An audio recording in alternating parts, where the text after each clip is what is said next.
I sit over here, should be very conspicuous. To some Where are degree. you going to use this?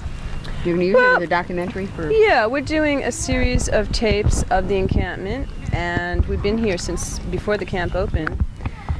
And we're going to distribute them through cable stations and women's groups and peace groups and religious groups, anyone who wants to watch them.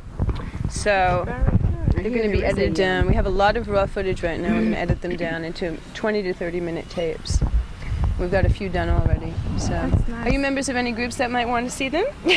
Well, the One, which is, of course, an active group, you know, familiar with it? Sure. Okay. So. Great. Where is that? Is that the Buffalo branch of it, or? Well, there's two branches, actually.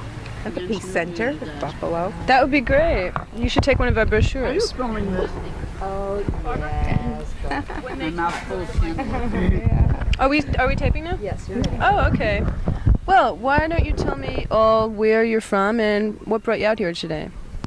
We came out here really in support of the whole peace movement and the women's encampment and our interest in stopping the nuclear freeze in every way we can. I'm very concerned of the future for our young ones. And you're from Buffalo, is that right? Are you involved in peace groups there? Always supportive of it and been with it for a while. In the inner city part of Buffalo, not on the outskirts. How about the rest of you? Is it the same for the rest of you? Mm-hmm. We're from Buffalo area. We are from Buffalo, and we feel that as mothers and grandmothers, we're very, very much concerned with what is happening in our country today. And we'll do anything and everything to support groups like this. When did you first hear about the peace camp? When it was first getting set up. I heard it among young people from the university, students talking about it. What was the reaction like in your community? They had a table in the Union Hall. I had seen that. So you got literature from that? Yes. I was very concerned to give every support. What was the reaction in your local community? Do you find that it's very supportive of the camp? Is it controversial? I live in a black community, and most of the leading people, when they get up and speak, they will make a statement against the nuclear freeze and money being spent on nuclear weapons rather than on people's needs. It's always, the human cry is always there about that. How do you feel about it being a women-only action? I heard you mention the group WAND, Women Against Nuclear what is the actual name? Nuclear disaster. Nuclear disaster, right. So are you involved in that group specifically? Well, I've attended some of their meetings, and I'm very supportive of what they've come out for. I mean, I'm not, highly active, but I think I'm active enough. I speak to my children about it. I teach, so I speak to children in the classroom. We talk about peace and what peace means to them. And children's reactions are fantastic. You teach what grade? Young children. So it comes up in what, social studies classes or general discussion? Normal relationship of people and living together. Do you find that something that's easier to get into the curriculum these days, or is it just very personal and on an individual level with teachers? Well, I think more and more teachers are getting into it. I think it's become more... I think it was interesting, though, in our last conference that they had, the teachers' conference, they had a workshop at the university for teachers to attend, teaching children on the nuclear war. And that was a special workshop, which was nice. It was good. I was very happy about that. Are you all three teachers? Two of them are. How about you? I've recently retired. I was in optical business, and I've retired recently. And I went from being busy to being very, very busy. And I'm enjoying retirement a lot, and I'm trying to become involved in something like this, which is I consider very important. What do you think that that women have in particular to offer to the peace movement? Any of you can answer. I think for the future, the women have everything to contribute. They mold, they're young in thoughts and mind and philosophy, which is very, very important. They can give support to the male populace. And that the woman is a very decisive role in the whole thing.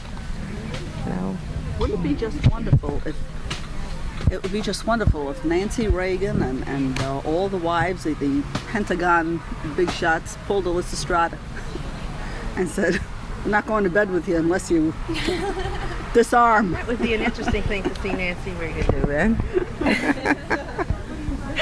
So are you in support of a sexual freeze? Is this what you're saying? Nuclear freeze first. And what were you just telling us about the elder hostels? That you just visited one of them, is that? Oh yeah, the Elder Hostel is a program that's set up by various colleges and universities throughout the country and overseas, England and a number of other countries, Hawaii, where they open up their campuses to people 60 and over. And it is absolutely marvelous. They have very, very interesting programs, 3 classes. You attend 3 classes during the course of the day, and you're finished with your classes by about 2 or 2:30. And then the rest of the day you're free to do as you please. Of course, they have programs, things for you to do if you don't want to, do something on your own. There's always something doing, and it's so heartening. The teachers alone love it. They say they don't have a captured audience. They have people who want to be there, and there's so much give and take. And the teachers, the professors, the teachers feel that they are being taught as well as teaching. So it's a very gratifying experience. Were there any particular courses there on nuclear issues or on women's issues? Fun experience, yes. Oswego. Oh yes, in Oswego. I attended one in the latter part of June in Oswego State, which was called The Quest for Peace in World Literature. And it was a very exciting course because there was a lot of discussion, a lot of heated opinions, and it was very good. And of course the question of the nuclear freeze came up, and everybody, I think, to the man, we were very supportive of it. Have you done any workshops here on the land yet, or have you just gotten here this afternoon? We just got here. Do you intend to do any this afternoon, later on? There's several going. I'd like to visit 1 or 2 workshops and see what they're like. Do you have any idea which ones you might attend, or have you seen the list yet? It's available yet. Yeah. We went to hear this lady speak here. I can't miss up on Sue, who was a fantastic speaker, and she spoke at WAND a while back when we attended a meeting and gave us so much information. I told her it was mind-boggling, but she's very well informed. And what was that on? Well, Ask you Sue. tell us. She is fantastic. That was a speech kind of to introduce the film The Last Epidemic that I did during Peace Week in Buffalo. What is that film? I'm not familiar with. The Last Epidemic is a film which features Helen Caldecott, and it's a medical angle of what would happen during a nuclear war. Imagine raising children with this fear over their heads. I don't think the young people could really feel free. We talk about freedom for the young, the spirit and freedom, freeing them in their education so they can absorb more. And yet this terrible thing hanging over their heads, I don't really think that they can function without feeling, what's the use? Where's my life going to with this thing staring in our faces? Some of you had kids in the early 50s, is that right? Yeah.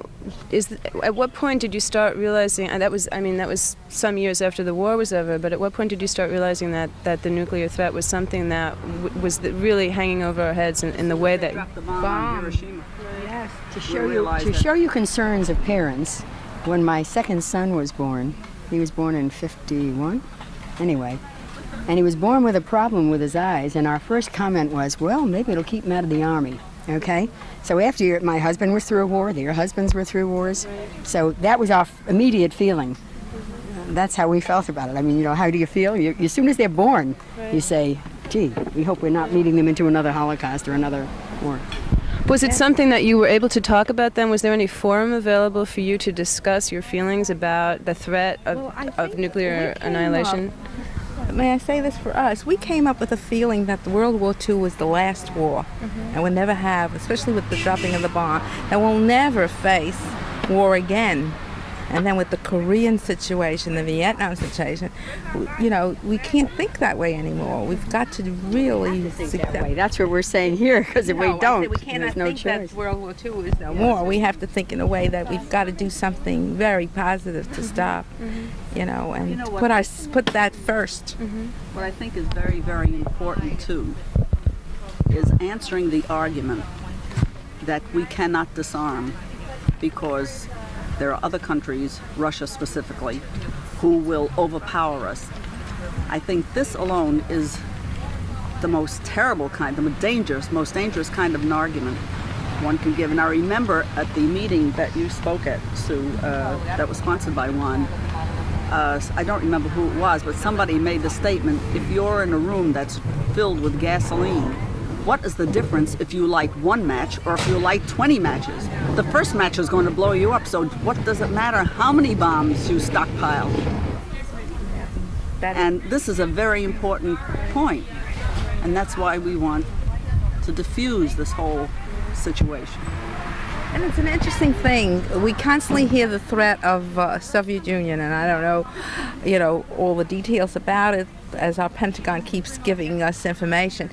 But, the European countries who are so close to it doesn't seem to have the same fear that's coming into being fed to us. They're right next door to Soviet Union, and they don't seem to have that kind of fear. The people don't have that kind of fear, as is trying to be projected here for us. It's kind of lopsided, because if anybody's going to get hit and hurt, they are before we are. And we haven't fought a war really on this land where houses and shattered and bombs, and Europe has. So you would think they would fear it more than we would, and yet they don't fear it as much as we do. It tells you how we've been brainwashed. That's right. Yes. Okay. Anything else anyone would like to say?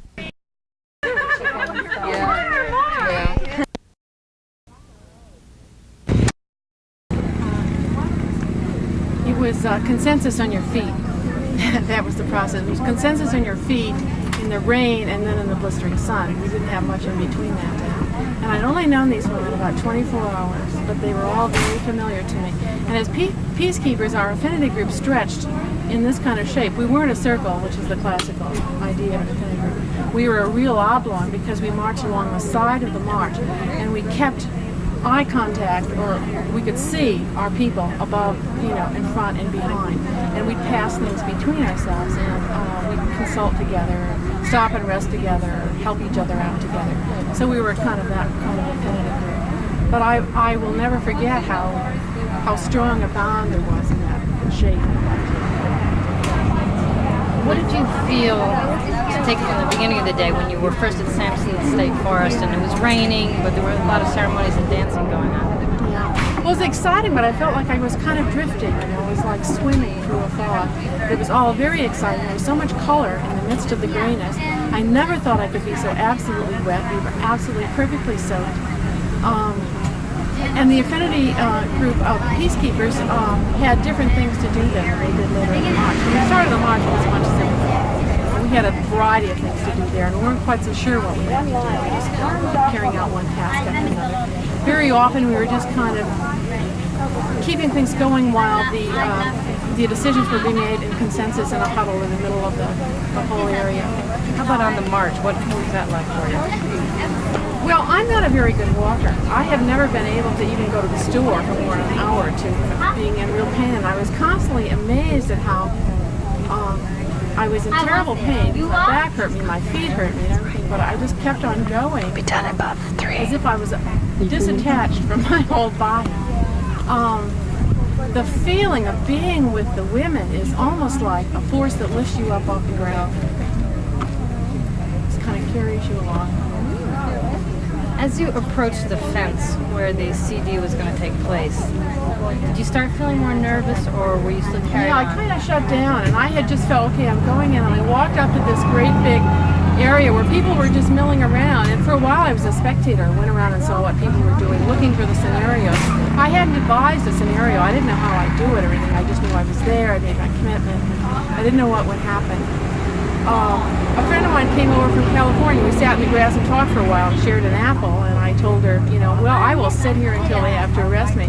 And it became very clear that you're going to have to work to get arrested at this demonstration. And so I started milling around again. I happened to be next to a bunch of women that I had met at Sampson State Park earlier that day. And one woman, after her friends went over, spoke very quietly through the fence and said, "I have a problem," to the Army guys on the other side of the fence. And she said, "I have a spine that's fused in 3 places surgically, and if you should drop me on the other side, I could be paralyzed. But I'm coming over now." So she went over and was handled really well on the other side, taken down. I remember thinking, I have to follow her. So at that point, I started up the fence. It was terribly easy. I could get an awful lot of help going up and over. The moment at the top was exquisite. And coming down on the other side, they were very careful with me. And I said, "I want you to know that I intend to cooperate fully. I will not fall on the ground. And I'm proud of what I'm doing, so I'm not going to not cooperate." When you were at the top, you said the feeling was exquisite. Did you turn around and look at the crowd, or did you just go right on over? There was a moment when I just hesitated and Actually, waited. watch the audio. See if we get an audio. Watch the audio. Heard my friends out there. Did you talk to the military personnel on the other side? Yeah. It seems like the way they intimidate you is by photographing you. I was photographed 3 times. There was a guy on the roof of the thing as you go over the fence, and he was doing a photograph. Then when you went down on the other side of the fence, your own officer steps up and stands right close to you, takes you by the arm firmly, and you're photographed with that person. In this case, is a very soft, very beautiful, very small black woman. And so she was told to move closer to me, so our picture could be taken. I was handcuffed. I think they tried to put them on tight, but I've been taught the trick of putting your hands together in a certain way, so they were loose. So that was not hard for me at all. And as I walked away with her, I talked to her the whole time. And I said I presumed that if she didn't have children, she was going to have children. I told her that I was there because of my children. And that I knew that everybody in this crowd scene was very afraid. But what I was most afraid of, and I had been afraid to be arrested, but what I was more afraid of was what was right over there. And as I got on the bus, I said, "Please just remember me and think about it." Did she say anything at all? Not a word. She was so careful. But you just feel things with people as much as words, and I had this feeling that she was being very gentle, that she was very reluctant to be playing this role. She was only doing what she absolutely had to do because she was being watched. When you were taken and photographed and fingerprinted and all the rest, were you worried about the legal process, that you would have to spend longer in jail? Yeah, you have that feeling that you are now out of control of your life. I mean, there's a barrier between you and the world, and anything could happen. And at that time, I really expected to be in at least overnight, or maybe a couple of days. I had no idea what would happen next, and that's part of the procedure. You don't know what's going to happen next, and they are constantly trying to destroy any expectations or any planning that you can do. You're first put into an outdoor cage, and it was fun that at the same time my friends from California were being led into the next cage, they had decided to do it at the last minute, so we were at least able to communicate through the fence, and then you were taken inside to an inside cage, and that part was hard for me. I'm slightly claustrophobic. There was one window in the room that was open. It was only open about that much, and so I kind of stayed by that most of the time. Were you able to communicate with the other women who'd been arrested? Well, only with the 20 that were in the same cage that I was. There was one woman at the time who had made the mistake of saying she was Canadian, and she was separately detained, and I was able to see that and see how hard that was. Even where it's just chicken wire and not bars, it's very hard to be separated and taken off. And so when we walked by her on the way to and from processing, everybody tried to speak to her and touch her. What was the mood like inside? Were people singing, or were they somber? It was singing, and it was kind of goofy, too. People were all doing their own thing. I saw one woman who just kind of lay down on the floor and rested. And I, for a while, did that too because I was so hot and the floor was so nice and cool. It was really kind of nice to be in there and be able to be off your feet for a while. And then other women immediately formed groups and started talking. And information was passed very quickly. For instance, when they heard about the Canadian woman, the word was passed. If there are any other Canadians here, you may want to do solidarity with her, so keep track of her. She's over there. How do you feel about it now, looking back on it? I feel completely satisfied. It was what I had to do, what I wanted to do, and if it's a fence next time, it'll just go like that. It'll be real easy. But I feel I have to keep on doing it. I have to do it until things change, and I believe things will change. I really do. I said you did it primarily with your children in mind. How old are your children? I have 4 sons, and the oldest is 24, and the youngest is 18. I remember back when that youngest one was a toddler, and I suddenly realized that what I'd done was I'd given birth to a lot of cannon fodder for the Vietnam War, and so I started organizing a political movement like Kitchen with Another Woman. So I had been in it and out of it, burned out on that and back out. But I remember this kid toddling around the kitchen while I made phone call after phone call.